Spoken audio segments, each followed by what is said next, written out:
Good morning family, কেমন আছো তোমরা সবাই? আশা করি খুব ভালো আছো, আমরাও ভালো আছি। আর আজকে 17 এপ্রিল বুধবার। ভাবলাম যে স্মুদিটা গুলবো, কিন্তু কারেন্ট অফ হয়ে গেল। এবার বুঝতেই পারছি না কখন আসবে না আসবে। আর অনির্বাণের নিচে যেতেও হবে, কারণ বিস্কুট শেষ হয়ে গেছে, ওটা আনার জন্য। আর ডিসলাইকাটির বাক্স নিয়ে আসতে চাই। যদি কারেন্ট না আসে বলবো এগুলো কি পাখার হাওয়াটা একটু জোরে হলো না। আর যদি কারেন্ট না আসে বলবো ব্রেড নিয়ে চলে আসতে, দেখি। আর ওকে আজকে টিফিন আমি করে দিচ্ছি ভাত আর মাছের তরকারি, পেঁয়াজ ছাড়া করছি আজকে মাছের তরকারিটা, খালি আদা রসুন দিয়ে আমি একেবারে করে নিচ্ছি আমার জন্য। আর দেখি একটু করলা পাতলা গেছে, এসে গেছে। আমি এবার স্মুদিটাকে গুলে নিই, আমার চলে গেলে অসুবিধা হয়ে যাবে। স্মুদিটা আমি গুলতে গেলাম, ও বাবা দেখছি ওটসের মধ্যে আরও ছোলা ঢুকে গেছে। কি করে? কোনো দিনও হয় না, আজকে দেখলাম আরশোলা ঢুকে গেছে। কি করে হলো কে জানে, আমি তো ভালো ক্লিপ টিপ দিয়ে আটকে রাখি, বুঝতে পারছি না। তো ওই জন্য পুরো ওটসটাকে আমি ফেলে দিলাম, খাইবো না বাবা, পরে আমি আবার নিয়ে আসাবো। তো ওই জন্য সব ফেলে দিয়েছি। দেখি বন্ধুবানকে বলতে হবে, আমাদের আজকে মনে হয় ভাগ্যে ব্রেডই নাচছে, বুঝলে তো, ওই জন্য এরকম হলো। অনির্বাণ বললো যে নিচে নাকি ওটস পাওয়া যায়। ঠিক আছে, তাহলে নিয়ে আসো, ভালোই হলো, ওটস খেয়েই যাবে। ও এই মাত্র বেরোলো অফিসে, আর বললাম না ওটসের কথাটা, নিচে ওটস পাওয়া গেল না। আর আমি বললাম যে ব্রেড নিয়ে আসতে, সেটাও ভুলে গেছে ও। তারপরে বললো যে ঠিক আছে ছেড়ে দাও, আমি বাইরে কোথাও গিয়ে খেয়ে নেব। আর আমি দেখি একটু পরে কলা আছে, আমি কলা দিয়ে মুড়ি খেয়ে নেব। এখন আমি বিছানাটা ভালো করে পরিষ্কার করে নিই।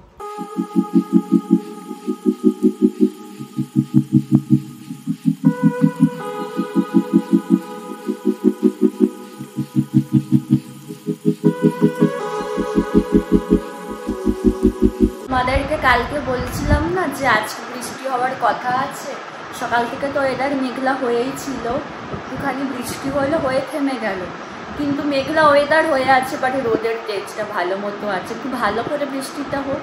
আর আমি জামা কাপড়গুলো সব শোকাতে দিয়ে দিলাম, হয়ে গেছে। দেখলাম হালকা হালকা রোদের তেজ আছে, আশা করি একটু শুকিয়ে যাবে ভালো মতো কি বলতে পারবো না, বাট হালকা হলে শুকিয়ে যাবে। আমি স্নানটা সেরে নিলাম, আর স্নান করেছি, কি আরাম লাগছে, পাখার তলায় বসে আছি। কিছুক্ষণ পরে মনে হবে আর একবারে স্নান করবো, এত গরম লাগবে কিছুক্ষণ পরে। আমি খেতে বসে গেলাম ভাত আর মাছের তরকারি। খেয়ে নিই, তোমাদের সাথে বিকেলবেলা কথা বলবো। খেয়ে দিয়ে বাসনটা ভেজে নেবো, তাহলে আর বিকেল আর মাজার ব্যাপার থাকবে না। সন্ধে হয়ে গেছে, আমি এখন সন্ধ্যাটা দিয়ে দিই। আর দুপুরবেলা এত মেঘ করে এলো, হালকা একটু মেঘও ডাকলো, মনে হলো যেন কত পরিমাণে বৃষ্টি হবে। একটুও বৃষ্টি হলো না। আমি সেই ভয়ে জামা কাপড় সব তুলে নিলাম, কিছু কিছু ভালো মতো ভিজেছিল বলে ওগুলো রেখে দিলাম।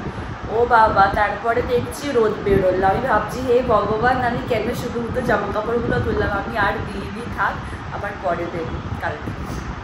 আর আজকে রাত্রিবেলা চিকেনের একটা নাম না জানাই রেসিপি করব, ঠিক আছে? ভাবলাম সেই নাম জানা রেসিপিটা তোমাদের সাথে আমি শেয়ার করব।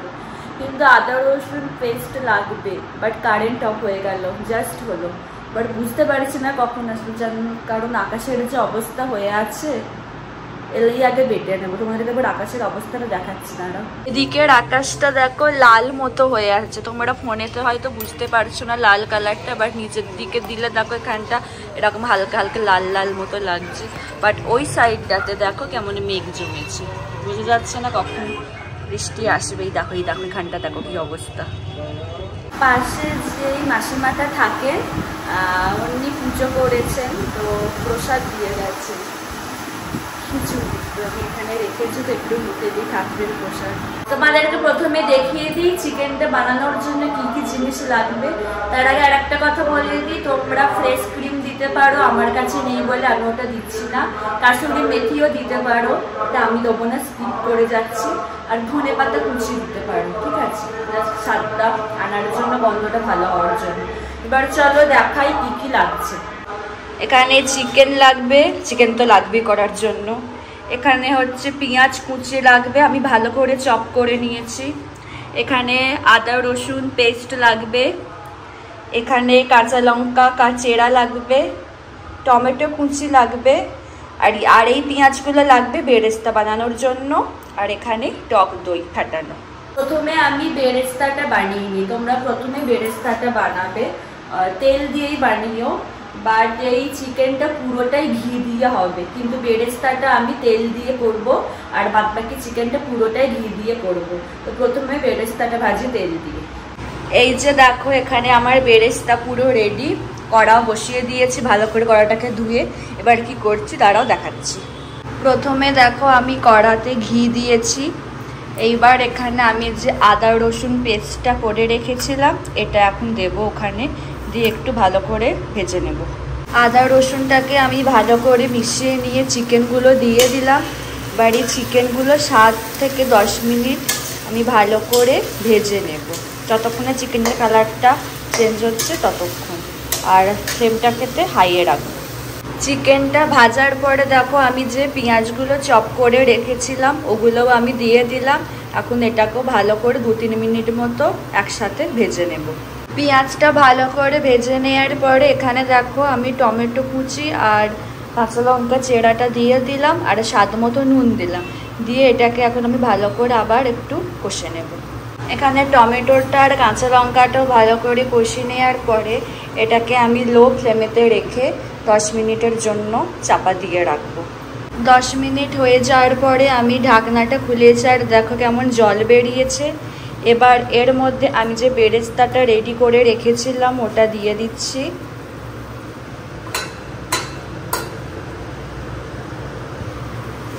আর এর ওপরে এবার মশলাগুলো দেবো যেগুলো আমরা ব্যবহার করি সবসময়। দাঁড়াও দেখাচ্ছি।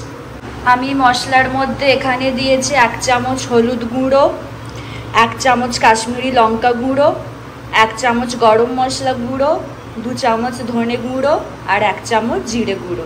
তোমরা চাইলে ঝাল লঙ্কার গুঁড়োও দিতে পারো, আমি আর দিলাম না কারণ আমি লঙ্কা দিয়েছি তো ওই জন্য। তোমরা যদি আরও ঝাল খেতে পছন্দ করো তো দিতে পারো। এবার আমি এটাকে আরও ভালো করে ভাজবো। মশলাটা ভালো করে ভেজে নেওয়ার পরে আমি এখানে দেখো ফ্যাটানো টক দইটা দিয়ে দিলাম, আর গ্যাসের ফ্লেমটাকে লোতে রাখবে, ঠিক আছে, কারণ নয়তো টক দইতে গায়ে গায়ে লেগে যেতে পারে।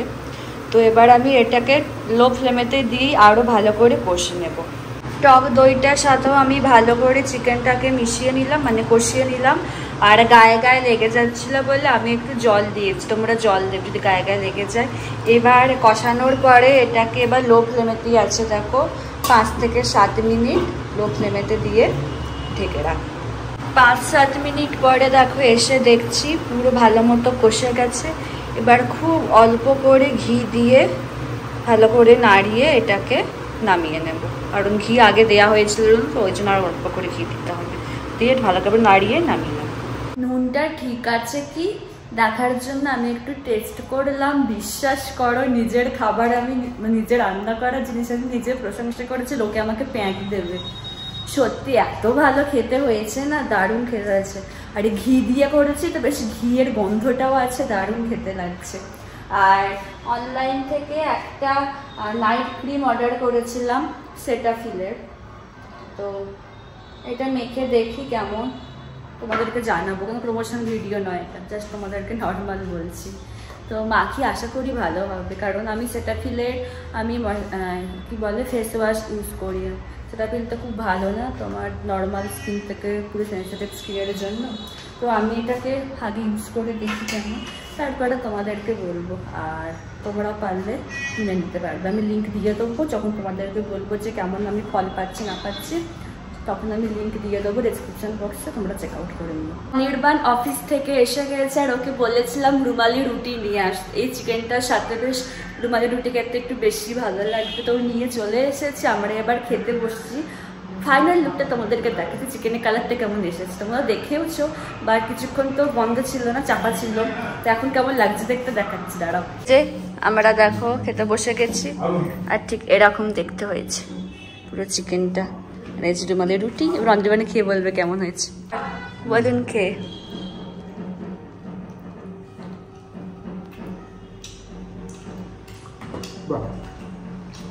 ভালো হয়েছে? কতটা? না এমনি কোনো নাম না জানা চিকেন, এটা আমি জানি না কি। আমাদের এইমাত্র ডিনার হলো আর চিকেনটা খেতে অসম্ভব সুন্দর হয়েছিল। তোমরা একবার প্লিজ বাড়িতে ট্রাই করে দেখো, আমি গ্যারেন্টি দিয়ে বলছি তোমাদের দুর্দান্ত লাগবে। আমি এই রেসিপিটা ফেসবুক থেকে দেখেই করেছি। তাহলে আজকের ব্লগটা এখানে শেষ করছি। যদি আমার ভিডিওর কিছুটা হলেও তোমাদের ভালো লেগে থাকে তাহলে অবশ্যই তোমরা আমার চ্যানেলটাকে সাবস্ক্রাইব করো আর আমার ভিডিওগুলোকে লাইক কমেন্ট আর শেয়ার করো। আর খুব তাড়াতাড়ি একটা নতুন ভিডিওর সাথে তোমাদের সঙ্গে দেখা হচ্ছে। আর ডেসক্রিপশন বক্সে আমার ইনস্টাগ্রাম লিঙ্ক দেওয়া থাকলে তোমরা ওখানে আমাকে ফলো করতে পারো। আজকের মতো টাটা, গুড নাইট।